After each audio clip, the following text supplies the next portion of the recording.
All right, so as I begin working on my nesting bowls, the first thing that I'm going to do is pre-wedge and compact 3 spheres, a large, a medium, a small. Now, another thing that I'm going to do, guys, I'm going to have my measuring cups handy, so I've got them as a point of reference. But one thing that you need to think about is that your clay is going to shrink through the drying and firing processes. So you do need to build a little larger. You cannot build just the perfect size of a 1 cup, half cup, quarter cup.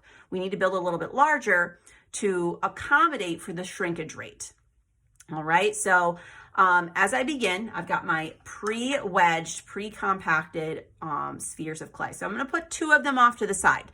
And let's just get reacquainted with the pinching technique. So I've got my clay. I'm going to compact it into a sphere. One thing that I like to do as I get started with the pinching technique, I do actually like to make sure that I've smoothed out any cracks, anything that might be folds in the clay.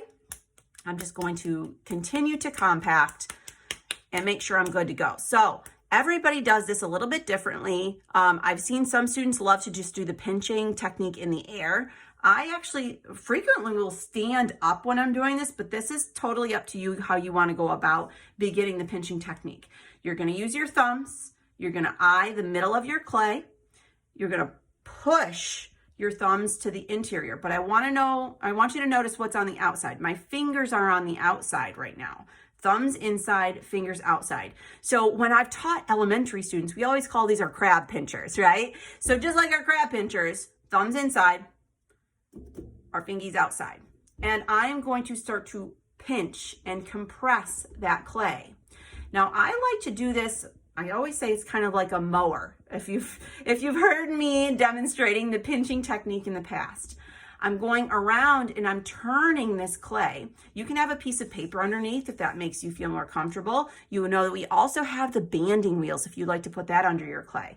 But I still haven't put my whole hand inside. Thumbs are inside, and I continue to pinch. And the reason I say it's like a mower, you don't continue to mow back and forth over the same spot. That would be counterintuitive to mowing your yard, right? So what I'm going to do is mow around the outside and then move up to the next level.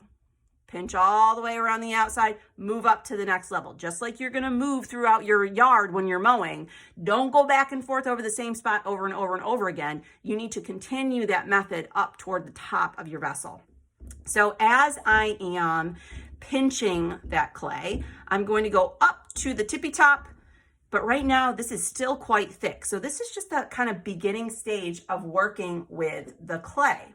So I've got this little cup of water handy. One thing that I want you to check out as I'm starting to pinch, see as I've compressed that clay, the particles naturally are pulling apart.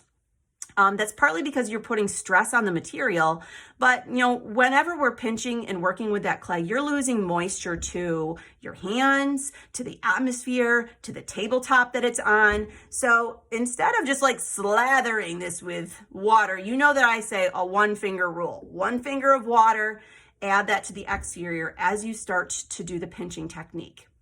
Now guys, I'm going to continue pinching and modeling this form utilizing the pinching technique, but I'm keeping that end result in mind. I'm going to be making this into an appearance of a seed pod. So I kind of want it to have this really sort of rounded underneath, and then eventually I'm going to be carving some of this texture on the inside, but the top is not perfect. It's not going to look like a perfect circle.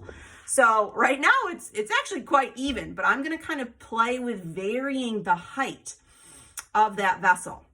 Another thing that I'm going to do as I'm working on this piece is try to make sure that I am making the thickness of the clay the same throughout, but I don't want it to be really heavy. You know that sometimes I always ask you to practice that rule of pinky, the pinky rule. So about the thickness of your pinky. In this particular circumstance, I'm really going to take that clay as far as I can and maybe even like a half pinky rule, because I don't want this to be this really heavy functional measuring cup. So what I'm going to do is continue to pinch and model the exterior of this until I've got this very thin vessel that I've created.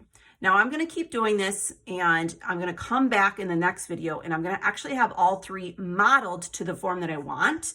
But one thing before I end this part of the demonstration that I need you to think about, remember, what you are creating has to be bigger than that measuring cup because we have to account for the shrinkage.